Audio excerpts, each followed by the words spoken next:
Hello. तो आज हम समझने की कोशिश करेंगे कि किसी भी कोऑर्डिनेशन कंपाउंड का ऑक्सीडेशन स्टेट कैसे कैलकुलेट करते हैं। तो सबसे पहले हम उसमें समझने की कोशिश करते हैं कि type of ligand based on the charge.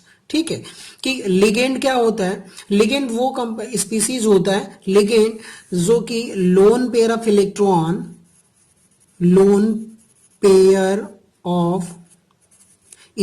Donate करता है और सेंट्रल मेटल को इलेक्ट्रॉन डोनेट करता है। ठीक है, चलिए तो अब बेस्ड ऑन द चार्ज हम बात करते हैं। तो पहले हम लिगेंड को तीन कैटेगरी में डिफाइन किया है। पहला न्यूट्रल लिगेंड, सेकेंड वन जो है वो पॉजिटिव चार्ज लिगेंड है और थर्ड क्या है निगेटिव चार्ज लिगेंड। चलिए तो अब यहाँ पे पॉजिटिव एक्चुअली न्यूट्रल लिगेंड में क्या होता है कि कोई भी स्पीसीज या मॉलिक्यूल्स जिसके पास नेट चार्ज कितना होना चाहिए, नेट चार्ज 0 होगा। तो अब मान लेते हैं कि न्यूट्रल लिगेंड में क्या है कि वाटर है, अमोनिया है, कार्बन मोनोऑक्साइड है, फिर पिरिडीन है, बेंजीन रिंग है और फिर फिनॉल है, एनिलीन है। तो ये जो कंपाउंड है इनके पास क्या है, नेट चार्ज क्या है, 0 है। तो अगर न्यूट्रल मॉलिक्यूल्स के पास जितना चार्ज होता है उतना ही ऑक्सीडेशन स्टेट होता है। मान लेते हैं कि यहां पर क्या है H2O है। अब H2O के पास चार्ज कितना है, 0 है। तो इसका क्या हो जाएगा, 0 ऑक्सीडेशन स्टेट हो जाएगा। ऑक्सीडेशन स्टेट क्या हो जाएगा, 0। मान लेते हैं कि यहां पर NH3 है, NH3 इस पे भी चार्ज कितना है, 0 है। तो ऑक्सीडेशन स्टेट जो हो जाएगा कितना हो जाएगा, चार्ज 0 है तो ऑक्सीडेशन स्टेट भी क्या हो जाएगा, 0 हो जाएगा। ठीक है, यानी कि क्या निकल के आ रहा है कि अगर कोई भी मॉलिक्यूल जितना चार्ज कंसीड करता है उतना ही ऑक्सीडेशन स्टेट होगा। यानी कि न्यूट्रल मॉलिक्यूल्स का ऑक्सीडेशन स्टेट कितना हो जाएगा, 0। यहां पर देखने की कोशिश करते हैं कि पॉजिटिवली चार्ज लिगेंड, ठीक है, दो एक्चुअली एक्सेप्शनली बहुत पॉजिटिवली चार्ज लिगेंड बहुत कम होते हैं, पर यहाँ पर क्या है NO प्लस और NO2 प्लस जो है दो चार्ज हैं जिनका एक्चुअली चार्ज कितना है, +1 यूनिट है। तो इनका ऑक्सीडेशन स्टेट भी कितना हो जाएगा, 1 यूनिट। जैसे कि NO2 प्लस है, नाइट्रोजन पर पॉजिटिव चार्ज है, इसलिए इसका ऑक्सीडेशन स्टेट कितना हो गया, +1। NO प्लस का भी कितना हो गया, +1 ऑक्सीडेशन स्टेट। यानी कि जितना चार्ज है उतना ही ऑक्सीडेशन स्टेट। +1 यूनिट है तो +1 यूनिट ऑक्सीडेशन स्टेट हो जाएगा, +2 है तो +2 हो जाएगा। अब यहाँ पे जैसे कि देख लेते हैं कि यहाँ पे Ca2 प्लस हो गया तो इसका ऑक्सीडेशन स्टेट कितना हो जाएगा, +2 हो जाएगा। यहाँ पर क्या है, एल्यूमिनियम 3 प्लस है तो इसका ऑक्सीडेशन स्टेट कितना हो जाएगा, 3 प्लस हो जाएगा। वैसे ही मतलब वेरी करेगा। जैसे कि यहाँ पे सोडियम प्लस है तो इसका ऑक्सीडेशन स्टेट कितना हो जाएगा, +1 हो जाएगा। मान लेते हैं कि यहाँ पर Cu2 प्लस है तो इसका ऑक्सीडेशन स्टेट कितना हो गया, +2 हो गया। अगर मान लेते हैं कि यहाँ पर क्या है कि Zn प्लस है तो इसका ऑक्सीडेशन स्टेट कितना हो जाएगा, +1 हो जाएगा। चलिए निगेटिव चार्ज लिगेंड की बात करते हैं। जैसे कि यहाँ पे हाइड्रोक्साइड आयन है, फ्लोराइड आयन है, क्लोराइड आयन है, ब्रोमाइड, आयोडाइड, साइनाइड आयन है, एमाइन आयन है, नाइट्रेट आयन है। तो यहाँ पे O2 माइनस है, S2 माइनस है, N3 माइनस है, कार्बोक्स ऑक्सिलेट आयन है। तो अब मान लेते हैं कि कितना चार्ज इक्वल्स टू कितना हो गया, ऑक्सीडेशन स्टेट। सिंपल फंडा है कि जितना चार्ज होगा उतना ही ऑक्सीडेशन स्टेट होगा।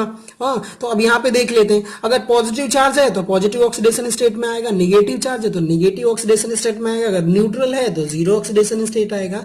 उसी के बेसिस पर यहाँ पर हमने देखने की कोशिश किया कि यहाँ पे देखते हैं कि यहाँ पे जो OH माइनस है इसका ऑक्सीडेशन स्टेट कितना हो जाएगा, -1। ठीक है, अगर मान लेते हैं कि यहाँ पे F माइनस है तो इसका ऑक्सीडेशन स्टेट कितना हो जाएगा, -1।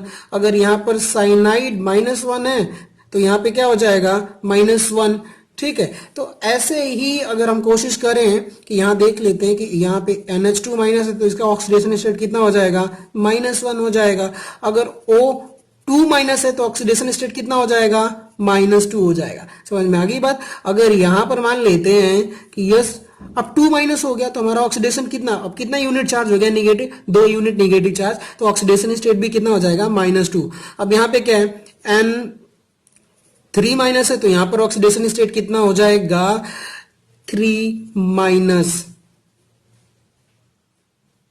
चलिए तो अब हम एक कोबाल्ट NH3 6 और Cl3, इस कंपाउंड का हम ऑक्सीडेशन स्टेट निकालने की कोशिश करते हैं। तो यहाँ पे क्या हो जाएगा, पहले हम क्या करना है कि जितने भी मॉलिक्यूल्स या स्पीसीज जैसे एटम्स दिख रहे हैं, यहाँ पे देखिए कोबाल्ट दिख रहा है तो कोबाल्ट का ऑक्सीडेशन स्टेट करो, फिर अमोनिया है तो प्लस में करके अमोनिया का ऑक्सीडेशन स्टेट लिख दो, और फिर अगर क्लोरीन है तो क्लोरीन को प्लस में करके लिख दो। जितना सबका है ना उनका सबका ऑक्सीडेशन स्टेट एक बार में ही प्लस प्लस करके लिख दो, और इक्वल टू कितना हो जाएगा, नेट चार्ज। अब पूरे मॉलिक्यूल्स पे, ये जो पूरा मॉलिक्यूल्स है इस पे नेट चार्ज कितना है, 0 है कि +1 है कि +2 है, इक्वल्स टू चार्ज कर दो। ठीक है, अगर मान लेते हैं कि इस पे प्लस चार्ज होगा तो इधर प्लस आ जाएगा, अगर माइनस चार्ज होगा तो माइनस एक्स वैल्यू आएगी। मान लेते हैं प्लस माइनस एक्स है तो प्लस माइनस एक्स वैल्यू इधर भी लिखेंगे इक्वल टू करके। चले अब हम समझने की कोशिश करते हैं। अब इस स्पीसीज का ये भी जो कंपाउंड दिया हुआ है इसका ऑक्सीडेशन स्टेट निकालते हैं। तो इसमें क्या हुआ, अब जिसका निकालना है, मान लेते हैं कि जिसका निकालना है उसको क्या मान लेंगे, एक्स, क्योंकि हमें इसमें मेटल में कोबाल्ट का निकालना है तो इसको हम एक्स मान लेते हैं। ठीक है, इसके तो हमें पता चल गया एक्स।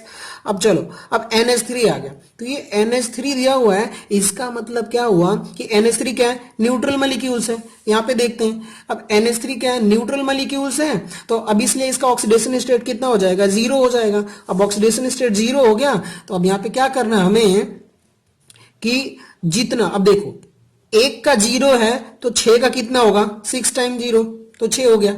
ठीक है, 6 इंटू 0 क्या हो गया, 0, प्लस हमने इसका भी लिख दिया, इसका भी लिख दिया। अब हमें क्या करना है कि ऑक्सीडेशन स्टेट ऑफ क्लोरीन, तो अब चलो अब क्लोरीन देख लेते कहाँ आता है। एक्चुअली ये नेगेटिवली चार्ज लिगेंड है तो इसका कितना आ गया ऑक्सीडेशन स्टेट, -1।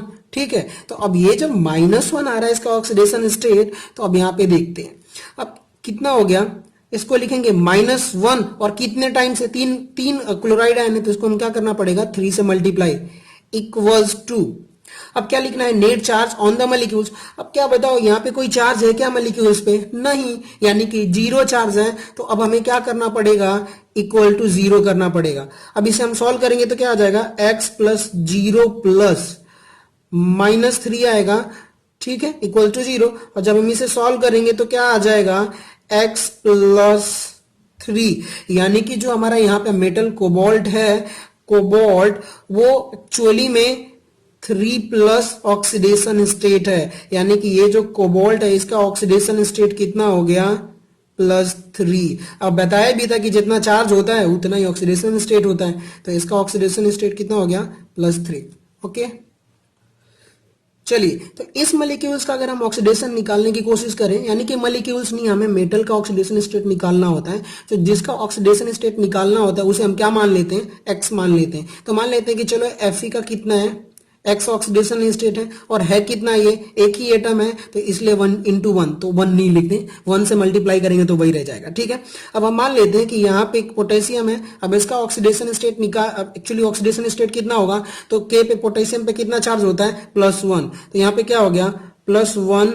ठीक है, इंटू कितना हो गया, 4 टाइम्स, तो 4 है तो 4 हो गया, प्लस हो गया। अब चलो Fe का तो हमने कर लिया, अब हमें क्या करना है, प्लस। अब साइनाइड पे क्या होता है, -1 चार्ज होता है। देखो अब यहाँ पे हमने पढ़ा था अभी कि साइनाइड जो है उसका कितना होता है, -1 चार्ज होता है, इसलिए अब इसका ऑक्सीडेशन स्टेट कितना हो जाएगा, -1। ठीक है, तो अब यहाँ पे जब ये -1 हो गया तो अब कितने मॉलिक्यूल्स हैं, -1 × 6। ठीक है, equals to net charge on the molecules की बात करेंगे तो नेट चार्ज कितना है, 0 है, तो इक्वल टू कितना हो जाएगा, 0। और जब हम इसे सॉल्व करेंगे तो क्या हो जाएगा, 4 + x - 6 = 0, और यहां से x की वैल्यू आ जाएगी +2, यानी कि यहां पर जो Fe है वो Fe2+ के फॉर्म में, यानी कि जो ऑक्सीडेशन स्टेट होगा वो +2 होगा। ठीक है, तो ऐसे ही हम ऑक्सीडेशन स्टेट निकालते हैं किसी भी मॉलिक्यूल्स का। Please share, like, subscribe my channel. Video देखने के लिए दिल से थैंक यू।